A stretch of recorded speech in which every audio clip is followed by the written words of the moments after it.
A major update today in the deadliest human smuggling case in U.S. history. Two men learning their fate, what could send them to prison for life, coming up. It's a wreck every day, not just one wreck, multiple wrecks every day. I see people losing their lives, cars being cut out of. It's just horrible. Did you hear that? Wrecks almost every day. Very concerned neighbors are sounding their alarm about a dangerous intersection in a fast-growing part of town. The urgent calls for change. Next on GMSA.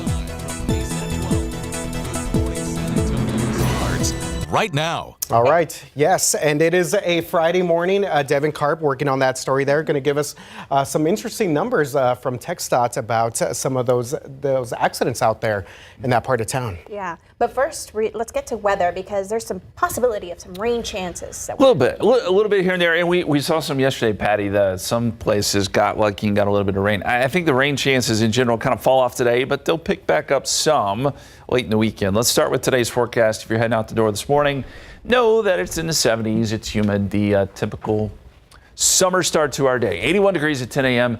By this afternoon, we're at 94, 10% chance of rain. So that's the difference between today and yesterday, is that there's probably just not going to be as much on radar, just because of the way things are kind of shifting a little bit. And another big story here, I say big story, there's not a lot to be concerned about here, but I do want to let you know that the Hurricane Center has flagged a little wave that's in the Caribbean right now that will drift into the Gulf of Mexico for some possible development.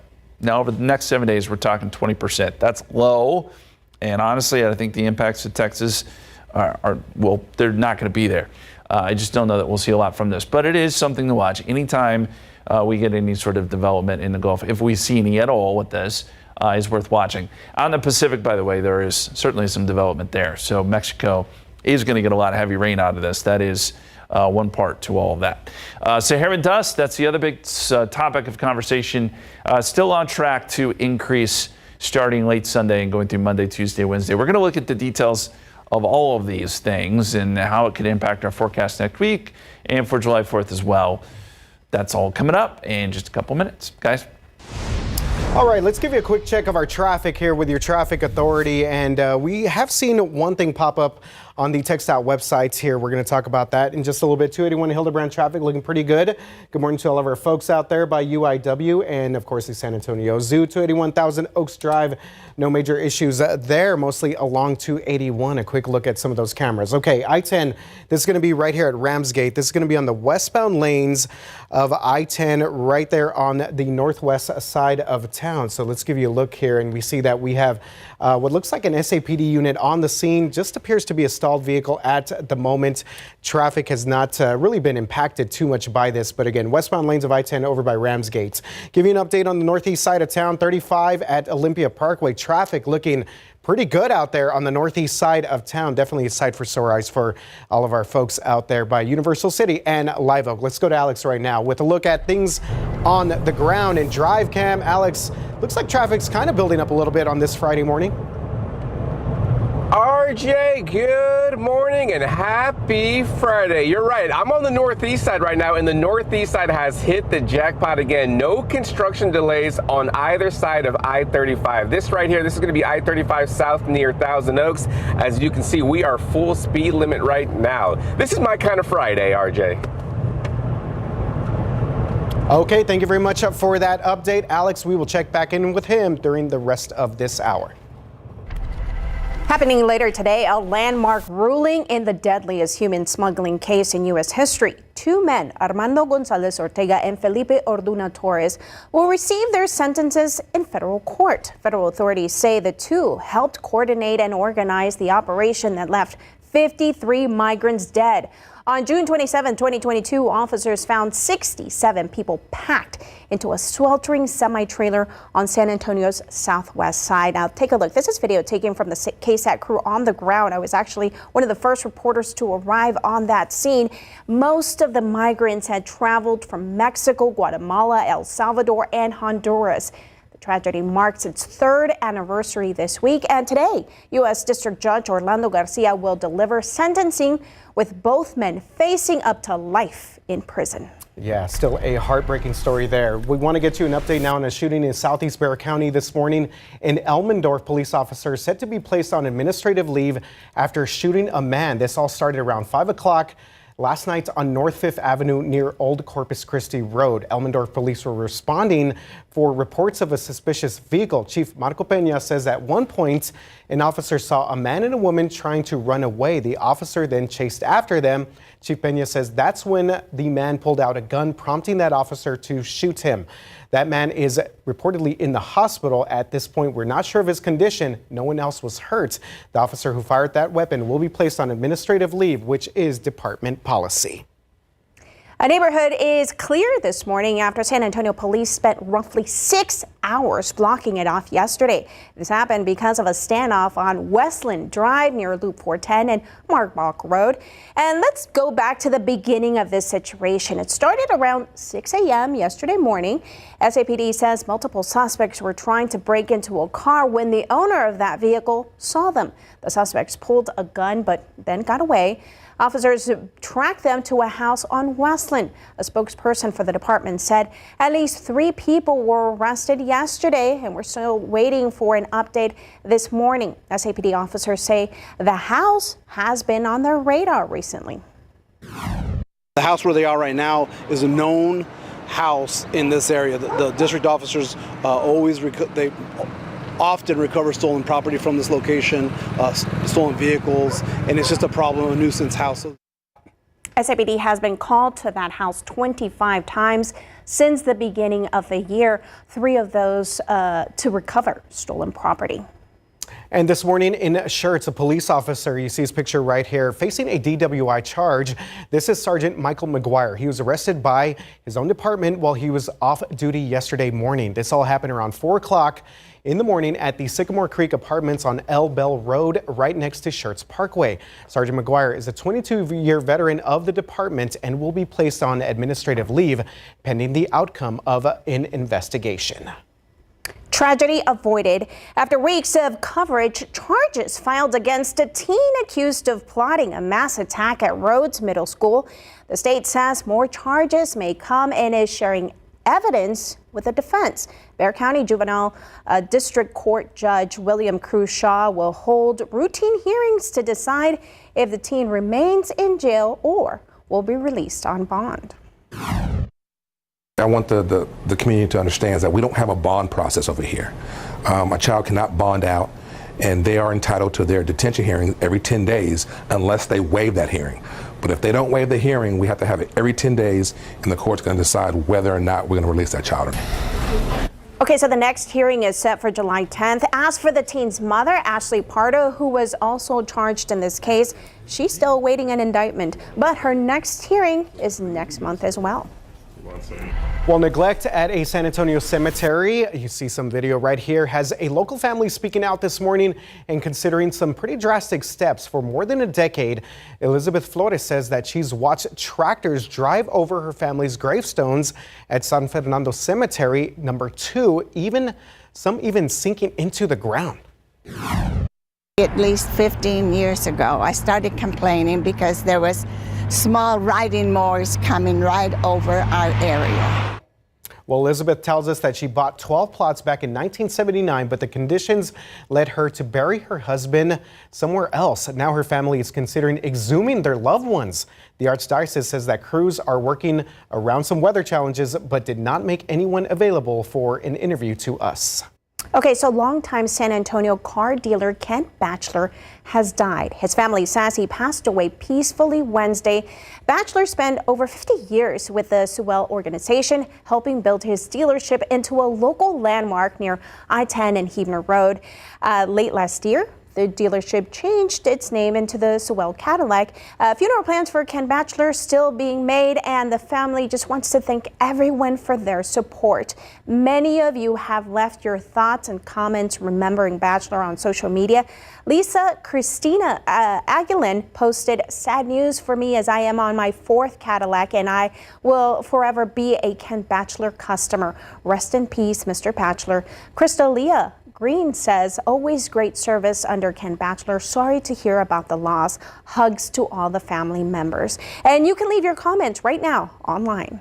Definitely a San Antonio business icon. Well, here are some stories today that you'll need to know about. Some of our top headlines. The U.S. Supreme Court is back on the bench today, wrapping up the final 6 cases of its term. And one of the biggest decisions, whether to allow President Donald Trump's executive order to take effect. This one aimed at denying birthright citizenship to children born in the U.S. to undocumented parents.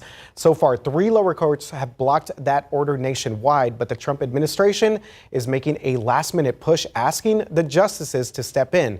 This will be the court's final public session until October. And prosecutors have wrapped up closing arguments in the federal criminal trial of Sean Diddy Combs. Combs' defense team will deliver their closing arguments later this morning. The music mogul is accused of leading a criminal enterprise as well as abusing his romantic partners and employees. Charges include racketeering, conspiracy, and sex trafficking. Prosecutors say Combs got away with the alleged crimes because of his money, power, and influence. Outside with Live Cam, it is exactly 6:10 this morning. Temperatures in the upper 70s outside here in San Antonio. We are closely watching the Caribbean as some activity there could work into the Gulf, and we could see some development. We'll talk about it coming up. And check this out, a terrifying moment caught on camera. A utility worker flipped upside down after a semi slams into his lift bucket. The safety move that may have saved his life. Next.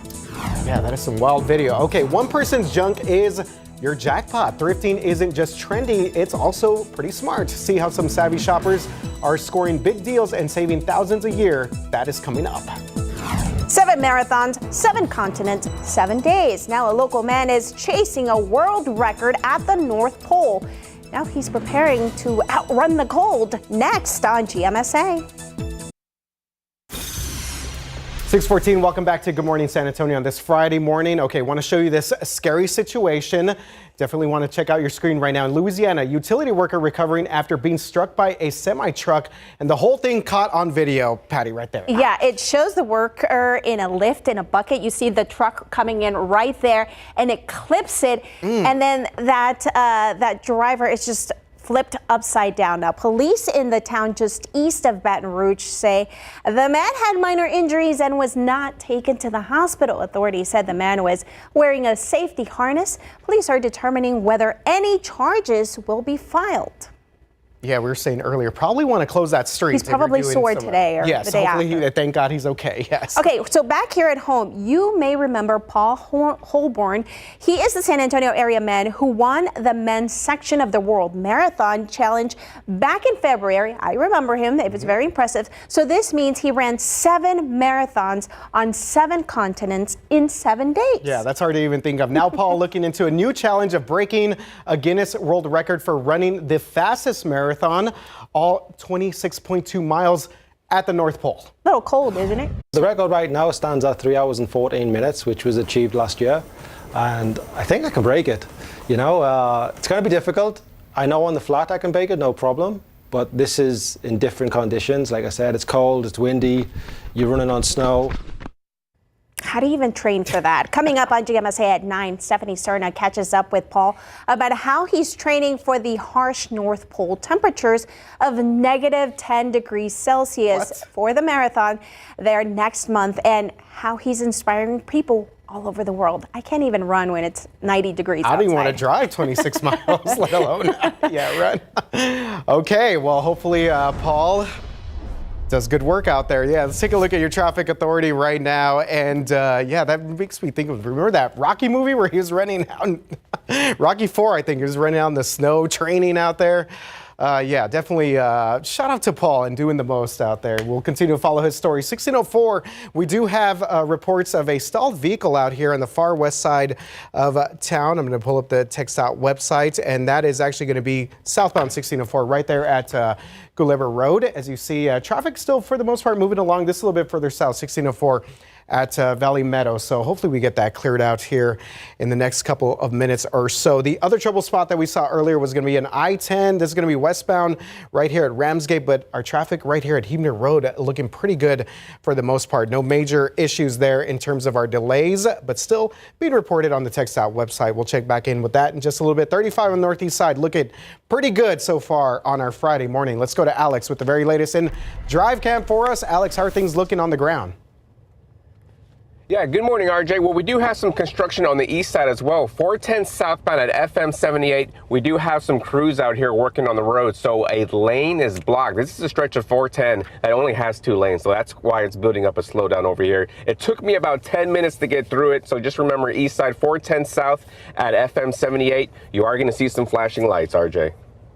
Okay, thank you very much. And I believe that's a long-term closure that's taking place there through the rest of this year. So Alex Gomez on it as usual. Also on it as usual is Justin Horn over there. RJ, I know you are a Seinfeld fan, and do you remember the episode of Summer of George? Oh, absolutely, yes. So I feel like this is the summer of construction in San Antonio. No. There is so many highways under construction. That's every day. It's progress. The year of construction. Yeah, it is. Okay, beach forecast for those of you going down to Corpus Christi, Rockport, Port A. Here's what you can expect. High temperatures will be near 90. Water temperatures are 85, so it's plenty warm, and I can attest to that. I was at the beach last week, and the waters are nice and warm. UV index, extreme, so obviously, I mean, this goes without saying, but lots of sunscreen necessary. Southeasterly winds 10 to 15. I will tell you, though, rain chances are fairly low Saturday. They do pick up Sunday into the 30 to 40% chance range, so you may have to dodge a shower, but it's not going to be raining the whole time down there. So pretty good weekend to check out the beach. What about the tropics? Well, this is not going to affect beach weather this weekend. But the Hurricane Center is watching a little wave down here in the Caribbean, and they think that it will cross over into the Gulf, and there is a small chance of development, 20%. This is over the next 7 days. So it'll be slow, and chances are, if it even develops at all, it would stay well south of Texas and just bring some good rain to Mexico.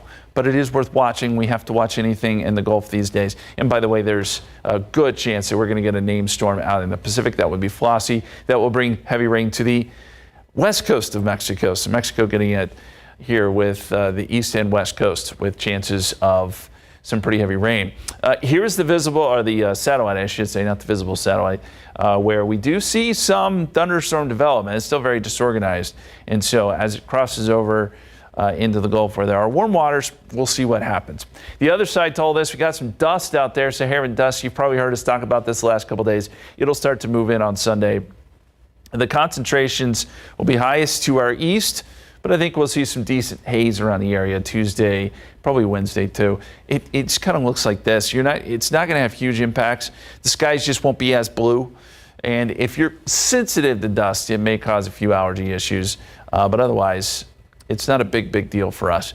Outside right now, we've got mostly cloudy skies, 77 at the airport, 73 in the Braunfels, 72 for our friends out in Bernie in the forecast, noontime 87. There is a 10% chance of rain today with a high temperature right around 94, and your heat index will be up near 100. Tomorrow, 94, a little better chance perhaps of some rain on Sunday, 20%, and then hazy and hot next week, and that includes 4th of July. I know it's not on the 7-day forecast, but just beyond that, looking like we'll see temperatures mid to upper 90s and likely dry. With the Saharan dust, it led me to my question this morning. What is the largest desert in the world by area? Is it the Sahara, the Arabian, Gobi, or Antarctica? We have votes for all of them now, but Antarctica is leading the way. I thought you were inspired by that guy who's going to be running in the You cold. literally read my mind. Maybe Paul can go check it out for us. Maybe he can tell us. Yes, please vote. Go to ksat.com/poll. Scan the QR code. That answer's coming up in 30 minutes. Okay, good stuff, Justin. 6:21 right now, 78 degrees outside. Halloween in July, why Summerween is blowing up on social media and in your favorite stores. Meet the spooky trend retailers are cashing in on next. In this morning's GMA First Look, why are so many Americans celebrating Summerween? She is a moment. Summerween exploding on social media, in backyards, and on store shelves. It's just basically celebrating Halloween twice a year instead of once a year, because once a year is not enough. Retailers taking advantage of Summerween, combining summer and Halloween. The Home Depot already debuting their newest Bony Beauty. Introducing Ultra Skelly. And Lowe's even earlier with items available in April.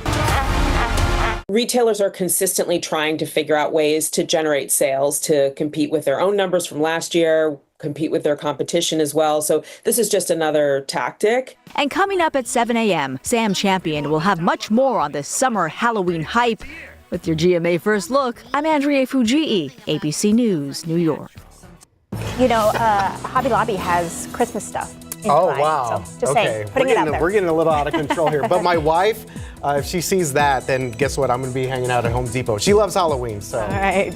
More reasons To each their own. All right. Hey there. Good morning, New Braunfels. Your time right now, 6:25, 77 degrees out there. Well, we all know San Antonio is growing, and so is, unfortunately, the traffic. Coming up on Good Morning San Antonio, an intersection that neighbors say is getting pretty dangerous, and the plans coming up to try and help those drivers out. And days after a deadly flooding, a grieving friend returned to the Vital Creek area searching for answers and anything left behind. The emotional reasons he won't give up. Next.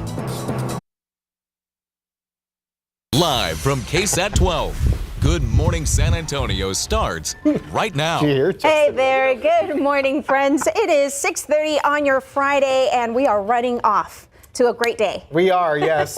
You got your breath there, Justin? Oh, good. It was running in. Cardio is a necessity for me these days, so I'm just making sure I get the cardio in. You've been running, though, right, Justin? You were telling me. You know what? Nice I have. I'm trying to turn over a new leaf. We'll see how long this lasts. But yes, in the I've been running. heat? Some Outdoors? days. Some days I do the treadmill. Some days I've tried outside. It's been pretty brutal. But hopefully, it won't be so bad this weekend. We have some rain chances coming up Sunday. Let's take a look at first, though, a great picture from yesterday. This is Big Dave. He sent this in from Cibolo, and he picked up over an inch of rain yesterday.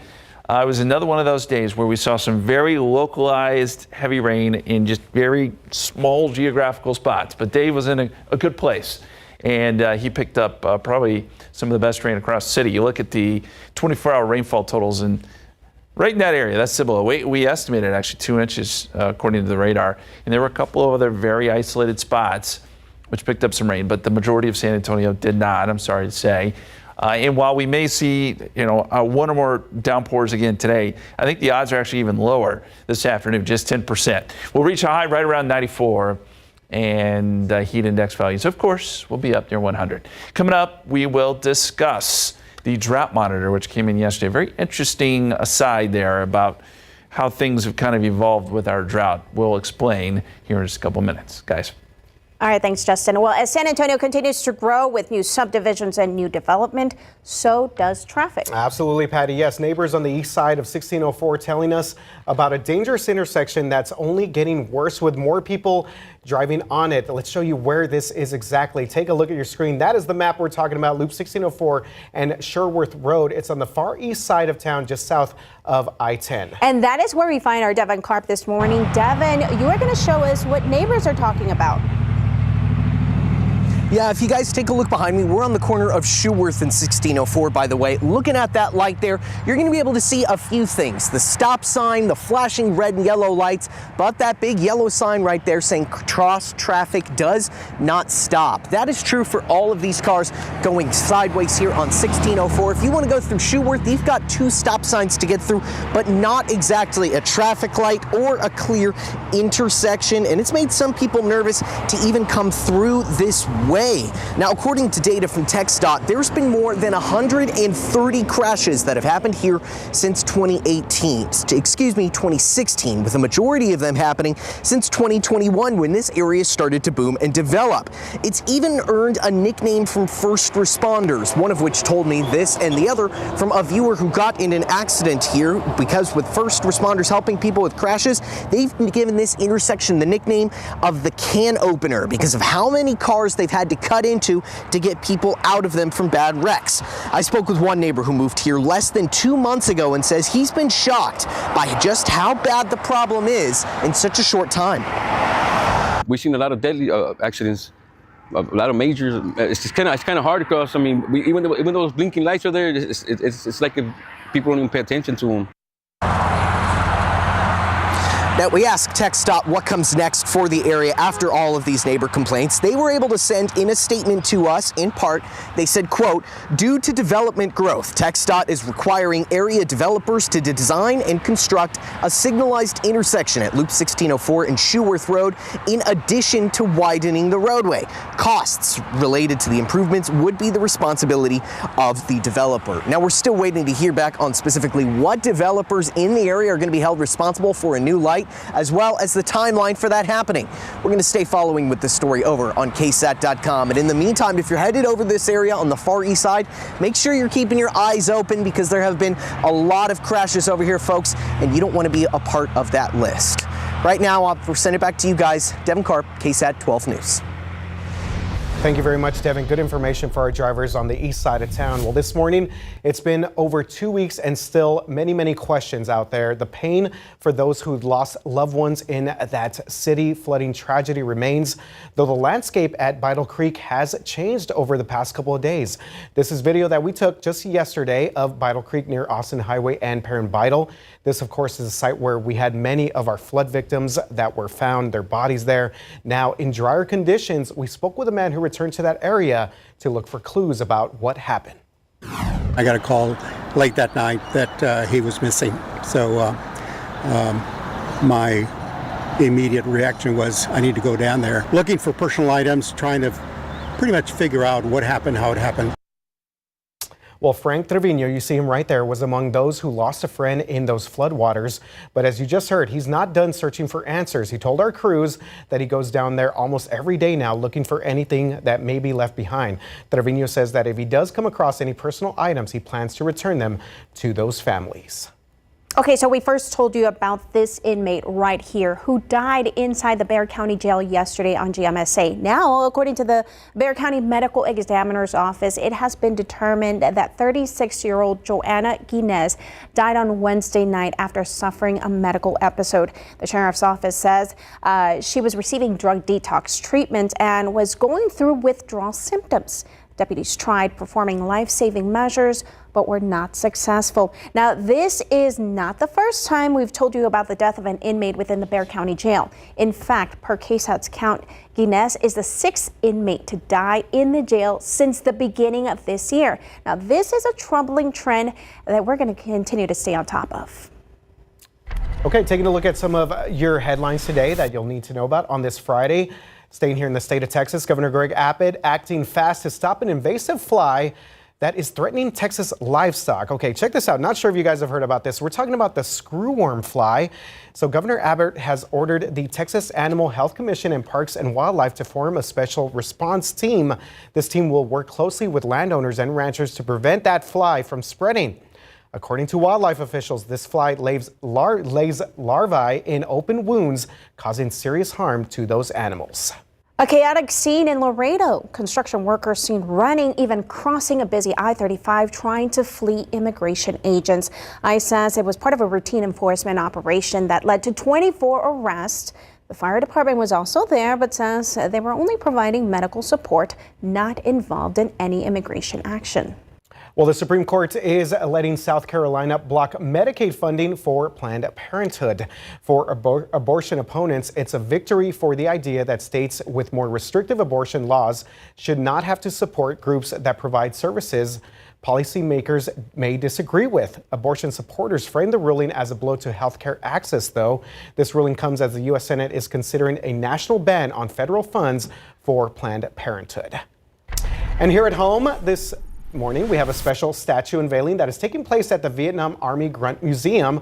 This is all happening today from 10 o'clock in the morning to 2 p.m. in the afternoon.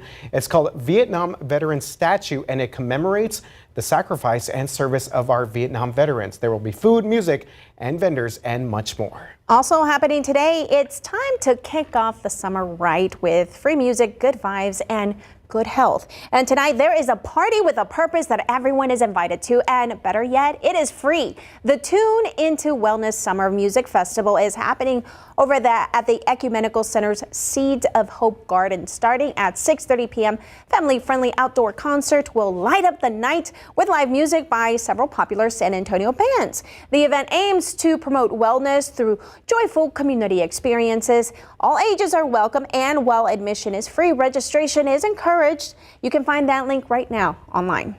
San Antonio's next big budget moves are taking shape this morning, and city leaders want your voice to guide the way for them. Today, the mayor and city council will dive into their fiscal year 2026 goal-setting session using community feedback and financial updates to map out some of their top priorities. So this all happens from noon to 3:45 right there downtown City Hall. It will be live streamed on the city's website and also on the city's Facebook page. All right, give you a look here at our traffic authority and taking a look here at our TransGuide traffic cameras. Traffic looking pretty good out there for folks on the east side of town. Of course, a lot of people maybe making some plans to go check out some live music tonight. I believe the Rocket Lock and Terror also has a summer concert series that's going on as well. So let's take a look here. 410 Harry Wurzbach. Traffic looking pretty good out there for all of our folks over by Fort Sam. Good morning to all of our folks out there that are making their way early on this Friday morning. Things have cleared out 1604 Culebra, so we are good to go there. Traffic is moving along on the far west side. I-10 east of Heaton, we have cleared out that incident there at Ramsgate on the westbound lanes of 10. Let's go to Alex right now with an update in Drive Cam and see how things are looking on the ground. What's up, Alex? Yeah, good morning, RJ. Even on my side of town over here on the northwest side, things are still looking very nice. This is going to be I-10 eastbound coming up to Fresno, and there's no accidents to report on this side of town, RJ. Okay, good stuff out there, Alex. And traffic, again, moving along for the most part across many parts of the city of San Antonio. Right outside with live cam, it is still fairly cloudy here in San Antonio. Coming up, the drought monitor came out yesterday, and there's only 60 miles between where we're seeing an exceptional drought and no drought at all. So what gives? We'll show you coming up. Your kids, is this like a family thing that you're doing now, like thrifting for the summer? Kind of. I mean, we just kind of always just go in through stores and enjoy looking at the stuff and trying to find good deals. Okay, from treasure hunters rejoice, from vintage vibes to serious savings, why more families are turning to secondhand into first choice. How much could you save by thrifting? That is coming up next. Time right now, 6:43. Thrifting is trending, and we all know someone who has a knack for finding a good deal at a secondhand store or even a yard sale. One research group says in the reuse business brings in about $15 billion to the U.S. economy. And we all like that feeling of finding a treasure and saving money. In a time when inflation is rising and tariff wars, many families are focusing on finding ways to save. A report from Coupon Follow says people who buy secondhand can save up to $1,700 a year. So we asked shoppers at Thrifty Hippie Community Store in Universal City. And of course, saving was one of the reasons they do it, but it is also a hobby. Yeah, usually I'll have a seat right here and I'll just start looking through CDs and stuff, and they have a little bit of everything here. Your kids, is this like a family thing that you're doing now, like thrifting for the summer? Kind of. I mean, we just kind of always just go in through stores and enjoy looking at the stuff and trying to find good deals. I have a lot of students that come that are in college and can't afford, to go to other stores. Maybe somebody's going for an interview. We have a lot of people come here to shop. And coming up at 9, we're going to have the story behind a Thrifty Hippie Community Store. But listen to this. Back in 2022, a U.S. News and World Report survey found that nearly 32% of back-to-school shoppers were buying secondhand. There's something to think about. Did you feel alone? A lot of times I think I did. A lot of times I did. It wasn't until actually the past maybe 5 years of my life that I realized that I don't have to do it alone or feel alone. Okay, it is time for another episode of Pickup Lines. This story is of a local woman who has helped countless numbers of people as a therapist, counselor, and coach. You see her right there. Her name is Jeanette Lira, and she made the decision to do that 13 years ago after a painful divorce and the death of her younger brother. Today, she's a single mother writing a new book about her life and journey. Our entire conversation premiering later today. Pickup Lines. You can watch the full conversation with Ernie right there at KSAT.com, all of our social media platforms, also the free KSAT Plus app. All you got to do is search Pickup Lines. Okay, in your consumer headlines, many Americans are cutting back on snacks. That is according to market research firm NIQ. Listen to this. 42% of U.S. consumers say higher prices are causing them to buy less chips, crackers, and cakes.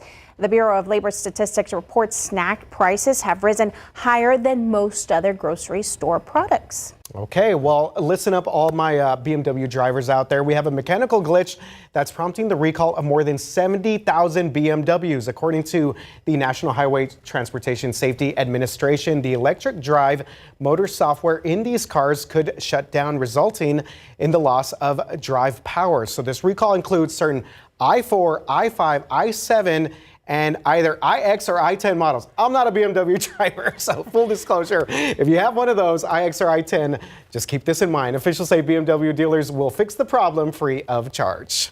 All right. Okay, time right now is 6:47, 77 degrees out there. Yeah, look, I still drive my old-fashioned Jeep. My Jeep Wrangler, still hanging in there. I'm gonna drive that sucker till the wheels fall off. And they are falling off already. They definitely are. Okay, let's take a look here at the situation on the west side of town. 1604 at Marbach, traffic looking pretty good. I-10 and medical, no major issues out there for our drivers on the northwest side. Good morning to all of our folks over there by the medical center. We know you guys are up early with us. Appreciate you guys hanging out with us. 410 northbound right here at Ingram Road. We do have a stalled vehicle off to the side there. We got the Hero truck off to the side. This is going to be our northbound traffic headed towards Holmes High School and obviously Ingram Park Mall there as well. 410 already starting to get a little bit busy for our drivers on the west side of town. And I'm going to take you back out to this one spot. That camera's all kind of blurry right there. But 1604, we still have reports of a stalled vehicle. It's a little bit south of Culebra Road. I want to show a little bit of the backup if there was any over there at Shanefield Road, but hopefully we can get that camera kind of refreshed out there for our drivers. We saw another shot earlier. We do have an incident that's right now at I-10 at 1604. Doesn't appear to be causing any major delays out there on the northwest side of town, but we'll keep monitoring that situation. Let's go to Alex right now and Drive Cam, my man, scanning the streets for us on this Friday morning. Yeah, good morning, RJ. Not too many major slowdowns, even south of downtown. Check this out. This is going to be I-10 eastbound at I-37. Even I-37 all the way to the coast looks pretty good. So new plan, RJ. How about I go pick you up, we'll pick up Justin, and we just meet Patty on the beach. I love beach days, RJ. Guy. He's inviting himself. You better bring some watermelon or some snacks I like it, Alex. Thank you very much. We'll check back in with Alex coming up, GMSA Plus. And it is also apparently National Sunglasses Day. That might be why he's rocking them. Yeah. I think this is a fantastic idea. I'm all for it. I wish I had just one of those like tearaway suits and I just got my swimsuit on and ready to go. Grab my sunglasses and yes. I'd love to go down to the coast. It's looking pretty good this weekend as we showed you earlier. Hey, the drought monitor came out yesterday. Didn't really change much. We didn't expect it to. But we still got exceptional drought for parts of the area, and then you got extreme drought and exceptional drought here around San Antonio. But I think what is interesting here is the distance between the exceptional drought, which is on the west side of Bexar County, and no drought at all. There's only a distance of about 60 miles. So pretty, steep gradient here. So how does that happen? How is it that you can travel 60 miles and not be in drought, and you go to the west and it's exceptional drought? Well, there are a lot of factors that play into this. But if you look at rainfall, and this is rainfall over the last year, we can go back and look at these numbers. And Victoria's seen 49 inches, Beeville 29 inches. So there's a very sharp distance, gradient, I should say, there between a lot of rainfall and maybe not that much when you consider it's been a year length, and we're only looking at 27 inches of rain here. So I think it's just a really a lot of rainfall there across our southeastern counties. And you go out to Del Rio, there's been only 15 inches of rain, which will indeed cause a drought. The precipitation outlook going forward does not appear that we're going to see much here. It's also going to be very warm. Kind of the main takeaways here is dry and hot going into next week. 78 at 9 a.m. noontime, 87, and then we'll be up around 94 this afternoon. 10% chance of a shower or storm. A little better chance Sunday, 20% chance there.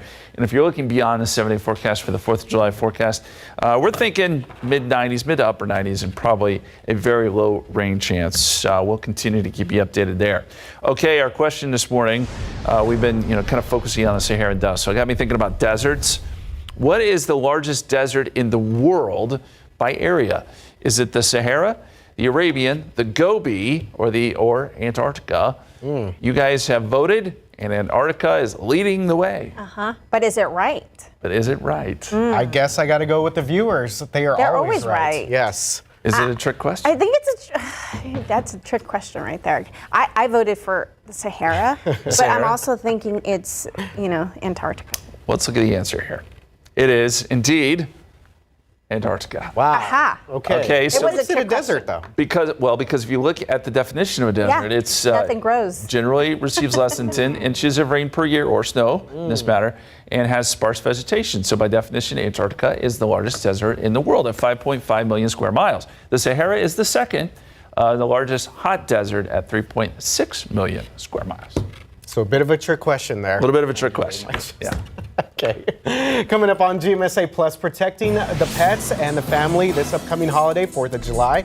We're going to tell you what you need to do to make sure your animals stay safe from being spooked by those fireworks.